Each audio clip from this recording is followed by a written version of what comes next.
Latest episode দেখুন একদম add free.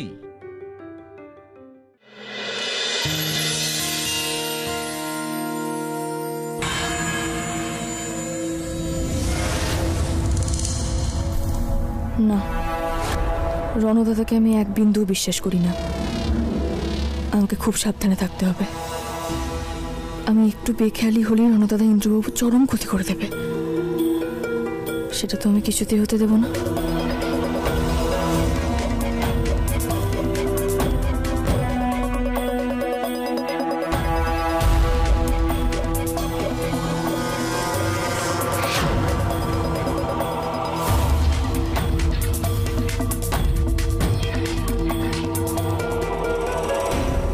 আপনারা তো শুনেছেন যে আমার ছেলে ইন্দ্র সে অসুস্থ, তাই আসতে পারেনি, কিন্তু আজ এখানে একজন উপস্থিত রয়েছে যে আমার অত্যন্ত কাছের আমার পুত্রবধূ মিতুল, আমার মিতুল মা। আমি চাই মিতুল আপনাদের কিছু কথা বলুক। এসো।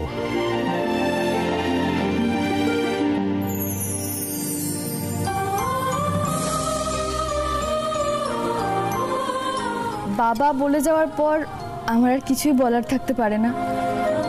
আমি তাও আপনাদের বলবো, আপনারা সবাই অনেক অনেক আশীর্বাদ করবেন যেন এই ব্যবসাটা আরো অনেক বড় হতে পারে। আপনাদের ভালোবাসায়, আপনাদের আশীর্বাদে এই ব্যবসাটা আরো অনেক বড় হোক। আর একটা কথা আমি বলতে চাই, আপনারা কেউ চিন্তা করবেন না। আপনাদের সবার কাছের ইন্দ্রবাবু সুস্থ হয়ে খুব তাড়াতাড়ি অফিসে জয়েন করবেন।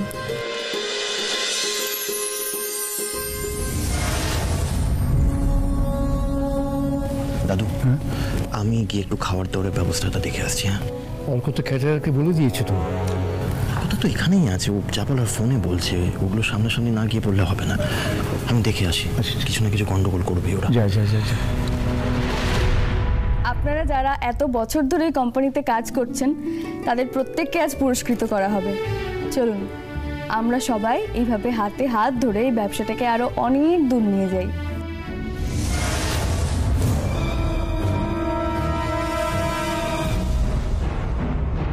কি ব্যাপার, রণদাদা কোথায় গেল? ব্যাস, আমার এইটুকুই বলার ছিল।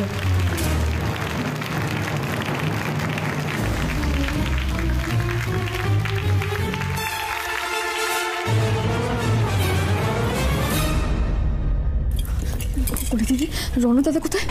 মির্জাভাই তো এখানে। বাবা, কি হয়েছে মিতুল? এরকম হুড়মুড় করে নেমে এলে আর এখন ছটফট করছো কেন? রণদাদা এখানে কোথাও নেই। সত্যিই তো কোথাও দেখতে পাচ্ছিল, কোথায় গেল? নির্ঘাত আসল কাজে নেমে পড়েছে। ফোনটা দাও।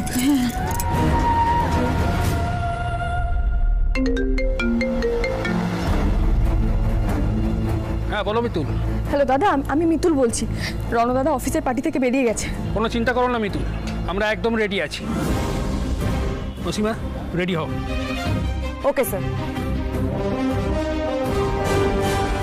মিতুল, তুমি একটা কাজ করো, তুমি বড় ইন্দ্রকে ফোন করে কথাটা বলে দাও। তুমি ঠিক বলেছো।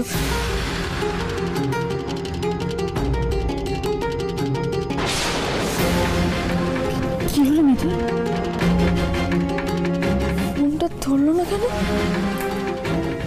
উনি তো সবসময় ফোনটা নিজের কাছে রাখেন, তাহলে ফোনটা ধরলেন না কেন? মিতুল, আরেকবার চেষ্টা করে দেখো।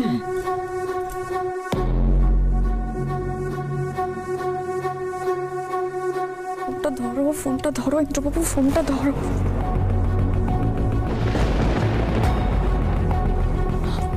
ধরছে না।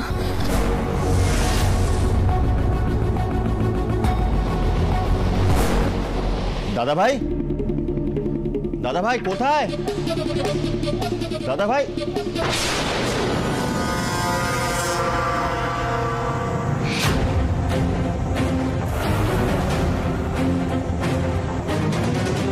ও মাই গড, কি করতে চাইছে ইন্দ্র? আমাকে মারবে নাকি? না না না না, ওকে ওকে আটকাতে হবে, ওকে আটকাতেই হবে। না না, আমার পক্ষে আর এক মুহূর্ত থাকা সম্ভব না করে দিদি। আচ্ছা ঠিক আছে, তাহলে এখন কি করবে ভাবছো? আমি জানতাম দাদা সুযোগ পেলেই পালাবে। এই জন্য বারবার করে বলেছিলাম দাদা ভাইকে একা ফেলে আসিস না তোরা। শুভ প্লিজ মাথা ঠান্ডা কর, এখন মাথা গরম করলে আমরা কিন্তু বেশি মুশকিলে পড়বো। আচ্ছা ঠিক আছে, শোনো, এখানে আর বেশি কথা না বলেই ভালো। আশেপাশে রণর লোকজন থাকতে পারে। মিতু দিদি, বলছিলাম সব কিছু ঠিকঠাক আছে তো? হ্যাঁ গো, সব কিছু ঠিক আছে। বলছি তুমি একবার এই দিকটা একবার দেখে নাও। ঠিক আছে ঠিক আছে। আমাদের আর দেরি করা ঠিক হচ্ছে না, আমাদের এক্ষুনি যেতে হবে। কিন্তু সবাই মিলে যদি এরকম হুট করে বেরিয়ে যায় তাহলে তো লোকজন সন্দেহ করবে। তাহলে এখন কি উপায় মিতুল? তুমি এখানেই থাকো, তুমি কিন্তু বাবা আর পিসিমণি দাদু কাউকে কিচ্ছু জানাবে না, ওনারা চিন্তা করবেন, ঠিক আছে? আমরা এখন আসছি অল্পদা। আচ্ছা শোনো, যা করবে সাবধানে করবে। আর কলি, আমি তোমায় নিয়ে চিন্তায় থাকবো, সাবধানে থেকো। আর যা হবে আমার সমস্ত খবর দেবে, কেমন? হ্যাঁ তুমিও সাবধানে থেকো। এলাম, হ্যাঁ এসো।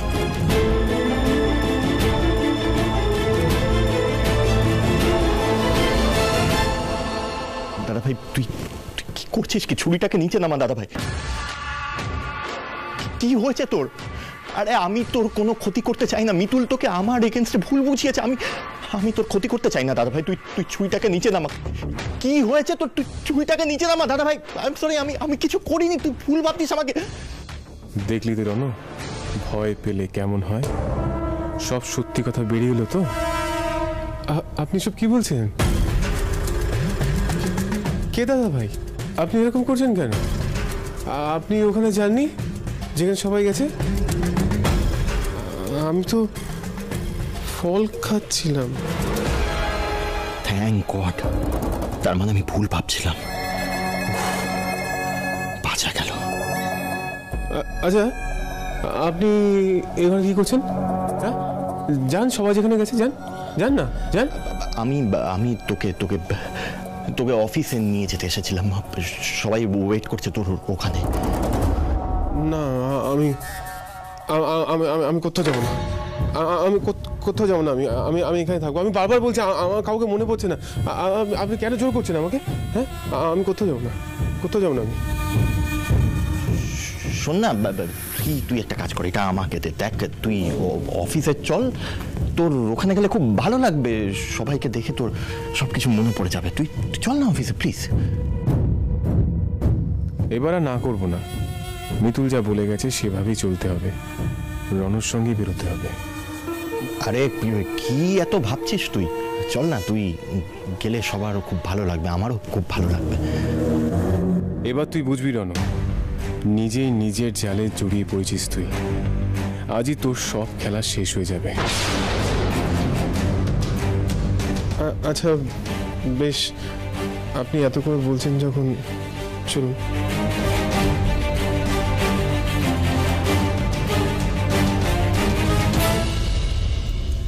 আজ রণদাদার সব খেলা আমি শেষ করব। কিন্তু মিতুল কোথায় যাব আমরা? ইন্দ্রবাবু যেখানে গেছে সেখানে। দাদা ভাই কোথায় গেছে আর আমরা জানবোই বা কি করে কোথায় গেছে? তুমি কোনো চিন্তা করো না শুভ দাদা, ইন্দ্রবাবু সময় সময় জানাতে থাকবেন উনি কোথায় গেছেন, কোন রাস্তা দিয়ে গেছেন। আমরা সেই মতোই যাব, ঠিক আছে? চলে এসো, আর এক মুহূর্ত সময় নষ্ট করা যাবে না।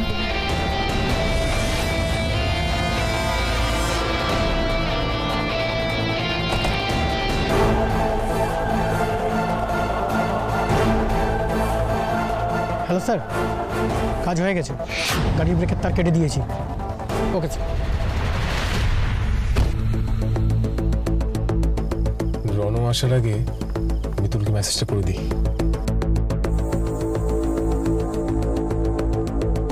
মিতুল, আমরা বেরিয়ে পড়ছি। রণ আমাকে নিয়ে কোথায় যাচ্ছে জানি না। বলেছে অফিস যাচ্ছি, কিন্তু অফিসে তো ডেফিনেটলি যাবে না। আমার লোকেশন পাঠিয়ে রাখলাম, ফলো করতে থেকো। ইন্দ্রবাবু মেসেজ করছে।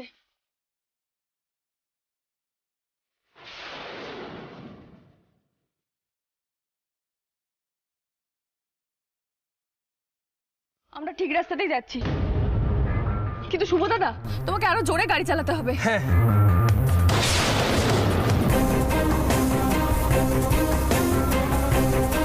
চল বেরোই তাহলে।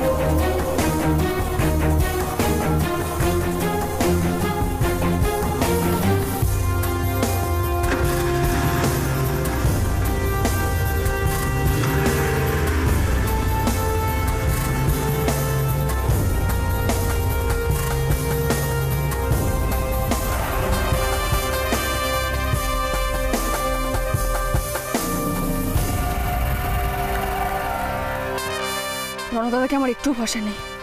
ও যখন তখন যা খুশি করে দিতে পারে। আমি ইন্দ্রবাবুকে বেশিক্ষণ একা রণদাদার কাছে রাখতে পারবো না। তুমি জোরে চালাও। মিতুল, আমার না প্রচন্ড টেনশন হচ্ছে। তুমি কেন এত রিস্ক নিতে গেলে বলো তো? তার থেকে মেজদাবাইকে আগেও যদি পুলিশের হাতে ধরিয়ে দিতে তাহলে এত প্রবলেম হতো না। তুমি বুঝতে পারছো না কলি দিদি, পুলিশের হাতে ধরিয়ে দিলে রণদাদার একটা কিংবা দুটো অপরাধ প্রমাণিত হতো, কিন্তু রণদাদা যে হাজার হাজার অপরাধ করেছে সেগুলো প্রমাণিত হতো না। সেই সব কিছু প্রমাণিত করতে হলে রণদাদাকে হাতে নাতে ধরতে হবে। ঠিক বলেছো, কিন্তু এমন একটা ব্যবস্থা করো যাতে ও নিজের অপরাধ নিজে মুখে স্বীকার করে।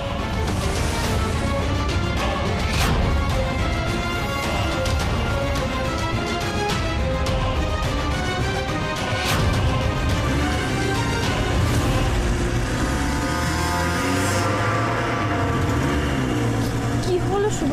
কি হয়েছে শুভ দাদা? আরে ব্রেক ধরছে না। কি? আরে শুভ,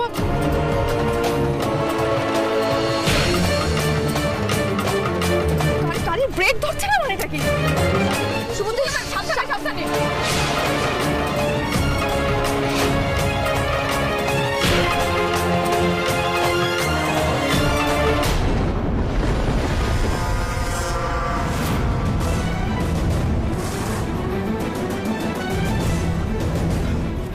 ঠিক আছিস? তুমি ঠিক আছো শুভ দাদা? ঠিক আছে, আমি ঠিক আছি। কি হলো বলতো? দেখছো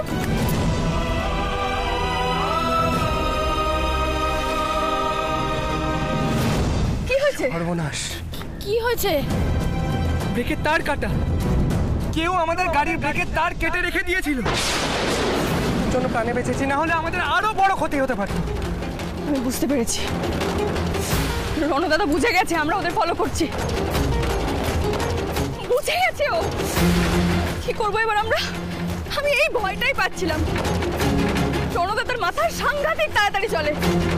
শুভদাদা আমাদের তো আটকে দিল, এবার কি করে ওখানে পৌঁছবো? তো একা ইন্দ্রবাবুকে নিয়ে যাচ্ছে, আমার খুব ভয় করছে। ও ইন্দ্রবাবুর কোনো ক্ষতি করে দেবে না তো? অসীমাদি দাদা আছে, কিন্তু অসীমাদি দাদা তো আমাদের ফলো করছে, ইন্দ্রবাবুকে ফলো করার তো কোনো উপায় নেই। দিদি কি করবো বলো না, কি করবো? ইন্দ্রবাবুর কোনো ক্ষতি করে দেবে না তো? আমি বুঝতে পারছি না, আমাদের যে করে হোক ওখানে পৌঁছাতে হবে, কিন্তু এখন কি করে পৌঁছবো? কিন্তু মিতুল, আমরা ওখানে কি করে পৌঁছবো?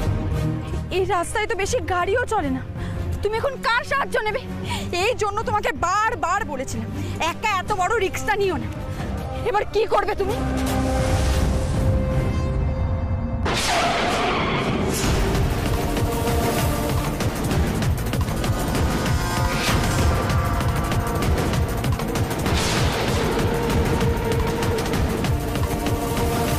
তুই আমাকে এই একই জায়গায় এনে মারতে চাইছিস তো রণ, কিন্তু এবারে এরকম কিচ্ছু হবে না। চিনতে পারছিস জায়গাটা? খুব সুন্দর না? তোর মনে আছে নিশ্চয় যে তোকে কেউ এখানে কুমির ভর্তি জলের মধ্যে জ্যান্ত ফেলে দিয়েছিল, আর কুমিরগুলো তোর জ্যান্ত শরীরে কামড় বসিয়েছিল, তোর শরীরে অনেক ক্ষত এসেছিল। আজকেও না ওই কুমিরগুলো তোকে পাবে, কিন্তু একটা দুঃখের ব্যাপার কি জানিস দাদা ভাই? কুমিরগুলো তোর জ্যান্ত শরীরটা পাবে, তোর জ্যান্ত শরীরে কামড় বসানোর আনন্দটা ওরা পাবে না রে। আজকে ওরা যেটা পাবে সেটা হলো মরা ইন্দ্রজিৎ লাহিড়ীর দেহ। আর সেটা যদি উল্টো হয় রণ?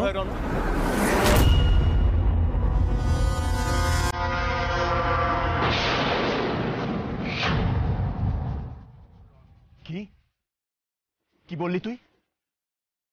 কি নামে ডাকলি আমাকে? রণজিৎ লাহিড়ী, আমার মেজো ভাই, আমার ফ্যামিলি মেম্বার। তোর সব মনে পড়ে গেছে? আমি তো কিছু ভুলেইনি যে মনে পড়বে। তার মানে তুই তুই তুই এতদিন তোর সব মনে ছিল? তুই তুই এতদিন ধরে এক্স্যাক্টলি রণ, আমি এতদিন ধরে অভিনয় করে গেছি, আর সেটাও শুধুমাত্র তোর জন্য। তুই আমাকে বাধ্য করেছিস এই অভিনয়টা চালিয়ে যেতে।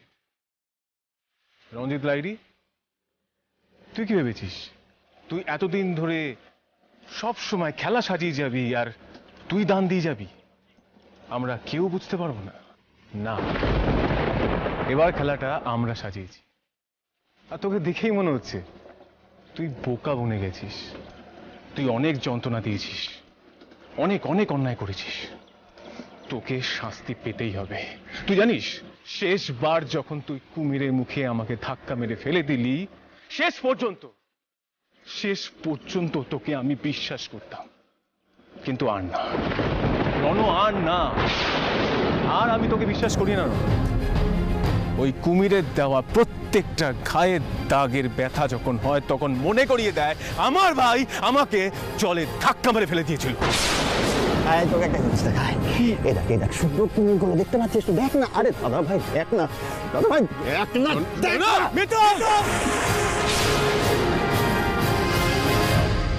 তোর তো সত্যি কিছু হয়নি, তুই তো একদম সুস্থ আছিস, সব মনে আছে তোর। কিন্তু আমি যে মুক্তিকে দিয়ে তোকে স্লো পয়জন ইনজেক্ট করালাম। ও হ্যাঁ, মুক্তি আমাকে স্লো পয়জন দেয়নি। কেমন জানিস তো? কারণ মুক্তির মধ্যে একটা মনুষ্যত্ব আছে। যখন ও দিতে গেছিল ওর মধ্যে ভয় হয়েছিল, হাত কেঁপেছিল, কিন্তু তুই আমার নিজের ভাই হয়ে তো সেটা হয়নি। কারণ তুই মানুষ নয়, তুই একটা পশু। তোকে একবার না, দুবার না, বারবার সুযোগ দিলেও তুই তোর দাঁত নখ বার করবি, ঠিক যেমনটা বার করেছিলিস অন্তরা আর সোহাগকে মারার আগে।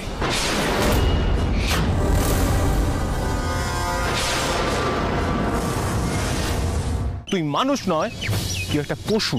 তোকে একবার না, দুবার না, বারবার সুযোগ দিলেও তুই তোর দাঁত নখ বার করবি, ঠিক যেমনটা বার করেছিলিস অন্তরা আর সোহাগকে মারার আগে।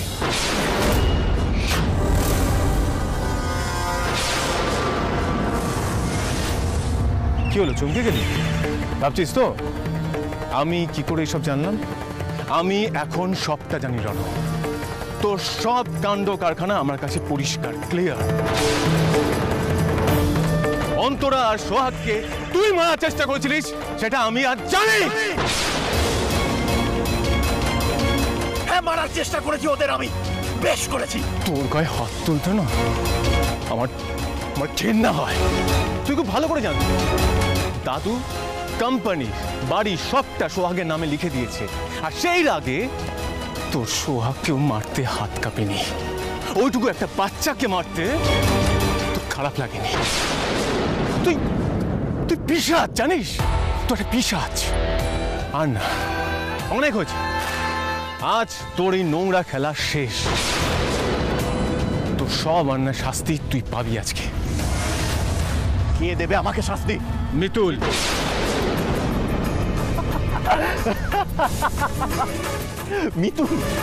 মিতুল কোথায়? মিতুল এত হাসিস না রণ, মিতুল আসছে। হ্যাঁ, তুই ওর প্রাণের ইন্দ্রবাবুর গায়ে হাত তুলেছিলিস, তোকে ও এত সহজে ছেড়ে দেবে? এক এক করে প্রতিশোধ নেবে। তোর মুখোশ আজকে ওই টেনে খুলবে। তুই মিতুলের ভরসায় আমার মুখোশ খুলতে এসেছিস? মিতুলের ভরসা? আসো, এসে নে, কারণ তোর এই হাসির পরেই তোর কান্না শুরু হবে। আই ডোন্ট থিঙ্ক সো দাদা ভাই। আমার মনে হয় তুই একটা খুব বড় ভুল করছিস, কারণ এরপর তোর কান্নার পালা শুরু হবে। আর শোন, তুই যে মিতুলের ভরসায় বসে আছিস না, ওই মিতুল আজ আসবে না। আসবে, মিতুল আজ এখানেই আসবে। আমি এক্ষুনি ফোন করছি।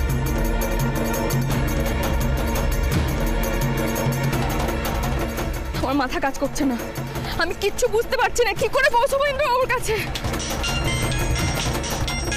ইন্দ্রবাবু ফোন করছে, রণদাদার সামনে কি করে ফোন করছে? আরে বাবা, তুমি ফোনটা না ধরলে বুঝবে কি করে? ফোনটা ধরো। তুমি বুঝতে পারছো না বলে দিদি, রণদাদার সামনে ফোন করছে। আমার মন কিন্তু খুব ফুট আছে। আরে বাবা, সময় নষ্ট না করে ফোনটা ধরো না। Hello hello ইন্দ্রবাবু। মিতুল, তুমি কোথায়? আমাদের গাড়িটা অ্যাক্সিডেন্ট করেছে, আমরা এখানে আটকে গেছি। তুমি রণদাদার সামনে কি করে ফোন করছো? ঠিক আছে তো? তোমার কিছু হয়নি তো? কি হলো, চুপ করে আছো কেন? বলো না বাবু। মিতুল, আমি একদম ঠিক আছি। আর তোমাদের গাড়িতে অ্যাক্সিডেন্ট হয়েছে মানে? তো তোমরা ঠিক আছো তো? তুমি কোনো চিন্তা করো না, আমি যেভাবেই ওকে এখান থেকে যাবই, কোনো না কোনো উপায় আমি নিশ্চয়ই বের করবো। তুমি একদম চিন্তা করো না, তুমি মিতুলের উপর ভরসা রেখো, আমি ওখানে আসছি।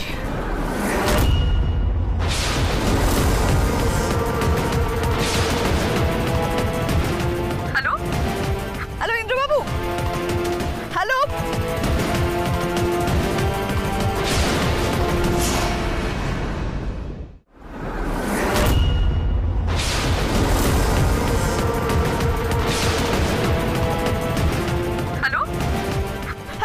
কি হলো, কিছু বলছো না কেন? হ্যালো ইন্দ্রবাবু, তুমি শুনতে পাচ্ছ আমার কথা? হ্যালো। কি রে দাদা, চুপ করে আছিস কেন? দেখলি তো এক মুহূর্তে কিভাবে খেলাটা ঘুরে গেল। তুই নিশ্চয়ই বুঝতে পারছিস যে তোর বড্ড দেরি হয়ে গেছে দাদা ভাই। তোর এই সুপার ওম্যান বউ না আজকে তোকে আর বাঁচাতে আসবে না, আজকে তোকে কেউ বাঁচাতে আসবে না। কারণ আজকে তোর মৃত্যু আমার হাতে লেখা আছে, রণজিৎ লাহিড়ীর হাতে লেখা আছে। কিচ্ছু করার নেই দাদা ভাই, কিচ্ছু করার নেই। না না করার মতো সময় নেই বললে হবে না শুভ দাদা, কিছু একটা আমাদের করতেই হবে। আমি বুঝতে পেরেছি ইন্দ্রবাবুর সাংঘাতিক বিপদ। দাদা দাদা দাদা বলছি, আপনার সাইকেলটা একটু দেবেন দাদা। সাইকেল দেবো মানে?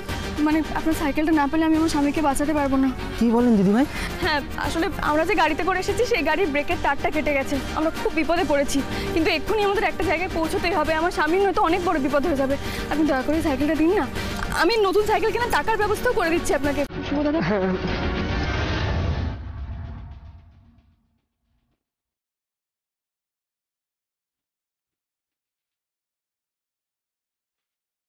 ধন্যবাদ। অনেক ধন্যবাদ দাদা, অনেক বড় উপকার করলেন আমার। শুভ দাদা, কলি দিদি, তোমরা গাড়িতে এসো, আমি এগোচ্ছি। এছাড়া আর কোনো উপায় নেই কলি দিদি, ভোলে বাবাই এখন একমাত্র সহায়।